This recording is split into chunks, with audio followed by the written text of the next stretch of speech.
Hey, everybody.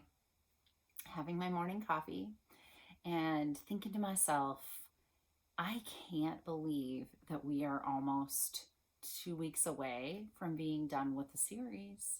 Oh my goodness. Do you feel like it's been a lot thrown at you? I bet. Because I really tried to consolidate basically the primary psychoeducation areas that I do for any new client that comes into my office and that I sit across the couch from to help them through a life transition. And I thought, hey, after COVID, we're all going to need some of this, right? So I wanted to put it all together in a nice little concise place, make it easy for all of us to access this information. Because I know that not all of us will need therapy necessarily after COVID, but we're all going to need a little something, something. And these are just the basic skills, right? The basic skills to navigate any transition. So if you want to bring change in your life, these are the skills for you. If you notice something that's bothering you in your life, you got to kind of uncover what it is and then decide what to do with that. These are the skills for you.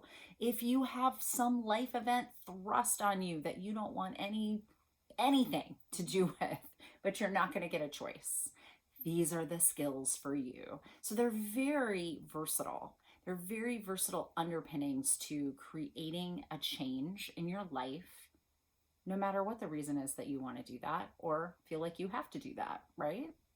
So today, before we close everything out next week, today I really wanted to take some time and review the four main tenets of what we've learned so far, and then talk about how I see these four tenets kind of going into this concept of the new you.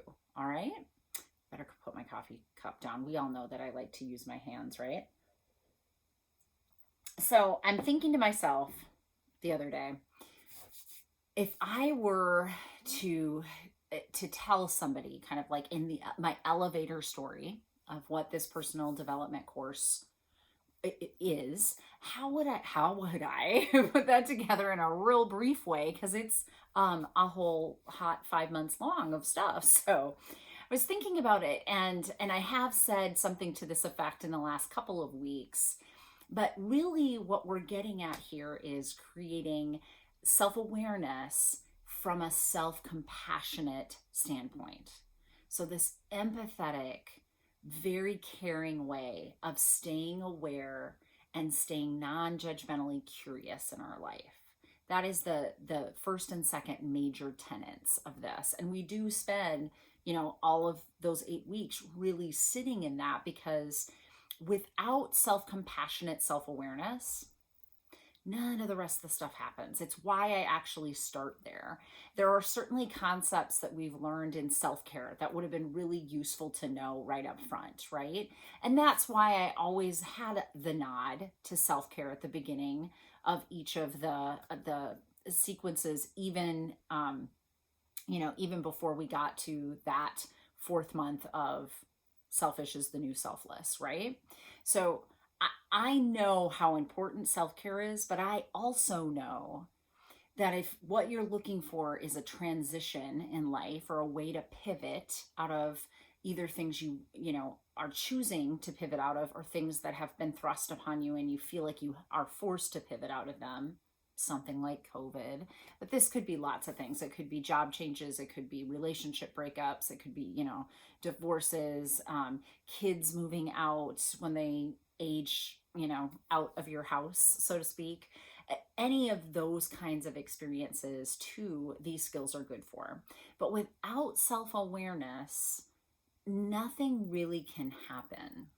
And without self-compassion, self-awareness becomes a tool to really harm yourself again, in my opinion. So let's just talk about this. Self-awareness, self-compassion, right? Self-awareness and all of the mindfulness and meditation skills and little resources that I've given you throughout these many weeks are all geared at better understanding what is the internal experience, right? So let me tell you a little bit about what's the difference between a clinical psychologist and some of the other counseling fields, like marriage and family therapy or clinical social work, licensed clinical social worker, licensed therapists that are trained from a social work perspective are two, just off the top of my head, that have a very different basis than clinical psychology does. Clinical psychology is teaching about the psyche. Um, Psyche actually is translated in the Greek or Latin into the word soul, and ology or og is study of, and so any something og is a study of whatever it's talking to, and so psychology is really study of the soul, study of the psyche. Is really about like, what is this ethereal thing that lives in us, whatever this is, and how does that operate? That's where its origins came from, and certainly as we've become much more Western influenced and have a much more scientific platform, we also now know the neurological basis for a lot of these things. But psychology being the study of the individual, marriage and family therapists and clinical social workers learn how to study systems and then infer from systemic issues what is happening in an individual. So they look on the outside to infer about what's going on in the inside. Clinical psychologists look at the internal systems of the individual's body and talk about what you're seeing on the outside of the person based on what is going on in the systems on the inside. So clearly, when you take a course from me, what I have helped you to understand is what's going on in here. Let's decode how this nervous system and brain and body mind work and help me understand myself, have compassion for that stuff a little bit more so that I can show up to it differently. And that's really what I've strived to do. So that's a little different, right, than this systemic, here's what's happening in the family, so that might be what's happening for this child, or here's what's happening within society, so that's what might be happening for these individuals that have these circumstances. They come from a little bit different. Those more systems-based counseling theories come from a different focus than I do. So for me, what I wanted to create was self-awareness. And so much of our lives, through marketing and a capitalistic society, and honestly, just because our eyes look out, right? I think I said that at least once or twice early on. We are very oriented to what's happening outside us, and that is oriented to what is happening inside us. We are conditioned over time to be very hyper aware of, hey, what's going on out here, not so much what's going on in here. And so I start with this very, strong tenet of get familiar with what's happening in here. Get real familiar with what's happening in here. Get so familiar with what's happening in here that you're, meditating or practicing mindfulness at least daily, and if possible, several times a day. Think of how much we're looking out here. Think of how much we're scanning our environments to decide what's our next step. It's a lot, all the other hours of the day. So as you have started to set up these different habits, I hope that you continue to employ them the rest of your life, because that is the absolute foundation of how Learn to Love Your Story will operate. If you build those self-awareness skills, some of the stuff that we have talked through that seems really tough, might be a simple concept, but seems really effortful because you just have never done anything like it or thought anything like it before. That will get so much easier over time when these principles of self-awareness skills, or these tenets of self-awareness and self-compassion, are things that you're doing on the regular, right? And then I will remind you again, self-compassion isn't always lovey-dovey. It isn't all, there is a simple premise of be kind to you behind self-compassion, but kindness doesn't mean it's sappy, It's the kind thing to do to tell someone assertively, I don't want to do that.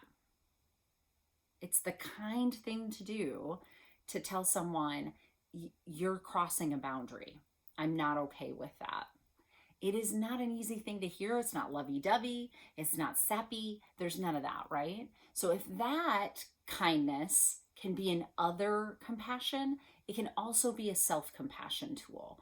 When you name things, when you label them, when you say to yourself, yep, that's you participating in your own suffering. But from a non-judgmental stance of, and now we know that, and so what's the next right thing to do? That changes things exponentially.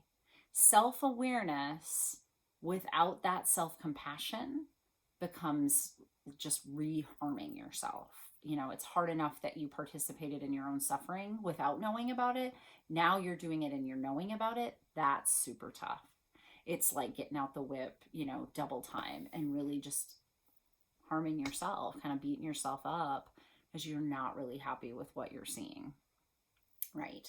So I want us to remember these two major basic tenets because they're probably more than 50% of what we did. They really, even though they were only 2 of the months, they really are the continuity of them throughout all of the other, like, how would you know programming and conditioning if you don't have awareness, right? Because I'm teaching you to use yourself as the tool that assesses when programming and conditioning is showing up. So there's a whole section of my theory that won't work for you if you're not dialing in to self-awareness. If you're not self-compassionate, how are you going to put yourself first? How is selfish going to be the new selfless? How is it possible that you will even buy into the idea that you need to take care of the instrument that does all the other things in your life if you don't practice any kind of self-compassion in any way, right? So self-awareness, self-compassion, totally superpowers together, totally a superpower. And definitely, of all the things that we've done through Learn to Love Your Story, super important. They are more than half of the weight of the skills. So you got to get those ones down and you got to continue to practice them. Thank you for participating through this, listening to me, and taking some of the suggestions I have for mindfulness skills and meditation. There's a million apps, people, a million.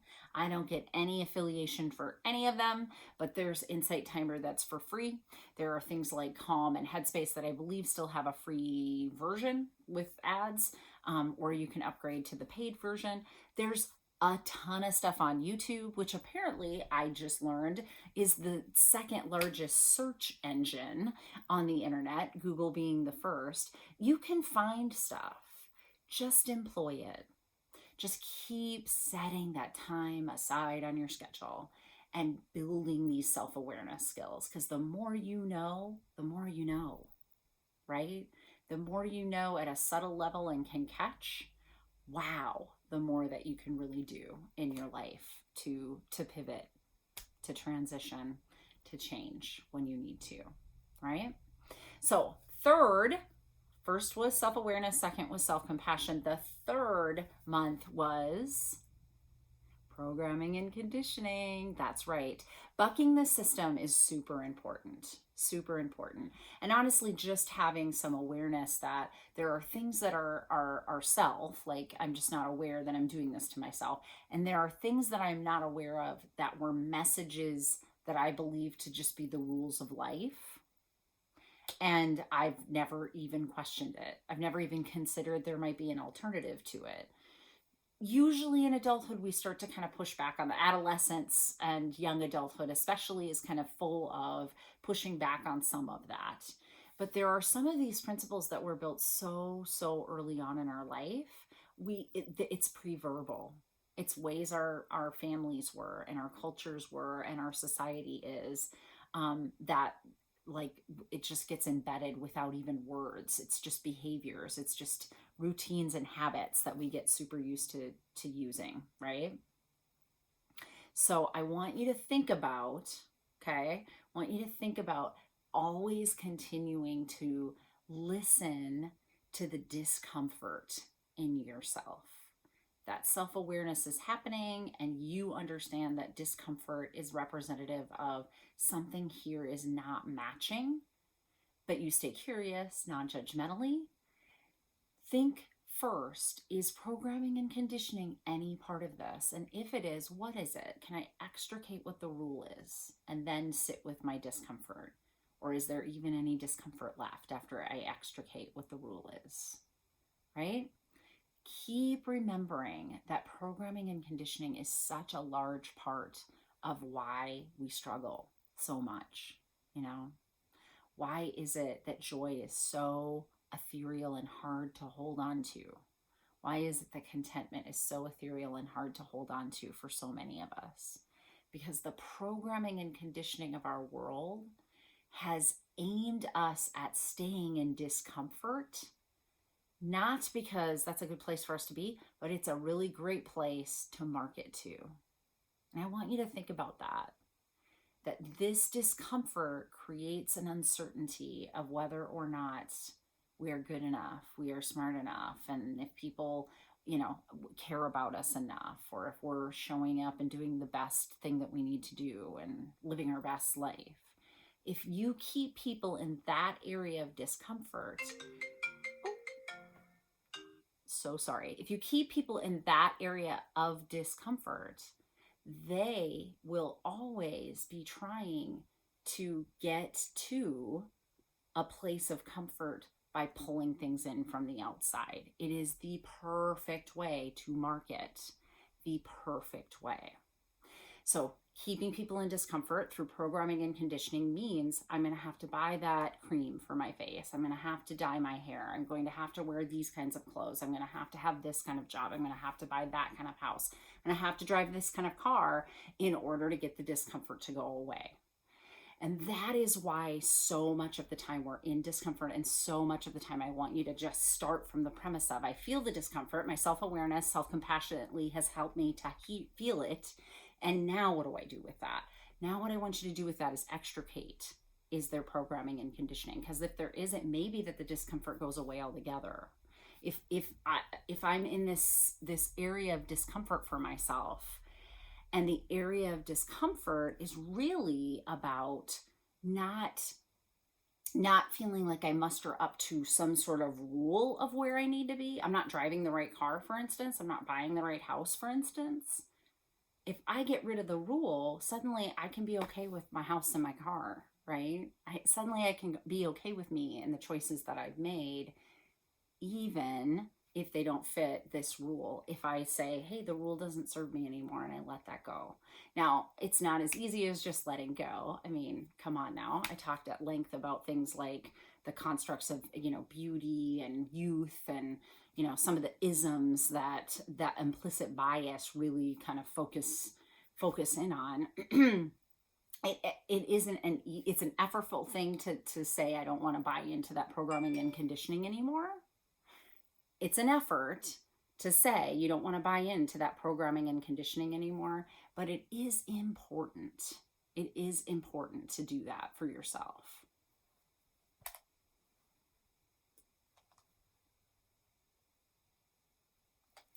Okay, and so after self-awareness, self-compassion, getting rid of programming and conditioning, what's left? You. Self-care. Self-care. Selfish is the new selfless. So if you're somebody that cares for other people, and a strong value of yours is that you want to show up in the world as the best person to take care of the loved ones in your life, start with yourself. It is that simple, people. You have to take care of the one that takes care of the others, or you're not taking care of the others. And that is just God's honest truth. And it is a hard piece of programming and conditioning to actually overcome. When you think about it, this is how self-care and programming and conditioning kind of bump up against each other. This idea of the human doer, and your value coming from how well you do or how much you give in the world, human giving syndrome. It definitely is a hard programming and conditioning to shake. Very hard. And it is the most important one to shake, because if you put yourself first, the version of you that shows up in everything you do is so much above where it has been for so, so long. You function at such a higher level when you're doing self-care and you're prioritizing self-care. And when you're struggling, you add more self-care than other care, right? Like when you're really, really struggling, going through grief, going through loss, going through a transition, you amp up what you do to fill your soul and fill yourself and fill your bucket instead of detracting from it. Huge difference. Huge difference at that point. So there we are, people. Self-awareness, self-compassion, programming and conditioning, and self-care. Taking care of you, always putting yourself first. These are the 4 major tenets of the Learn to Love Your Story set of skills to help you navigate through life of any kind, transition of any kind, staying the same if you want to stay the same, but it's still an active staying the same process.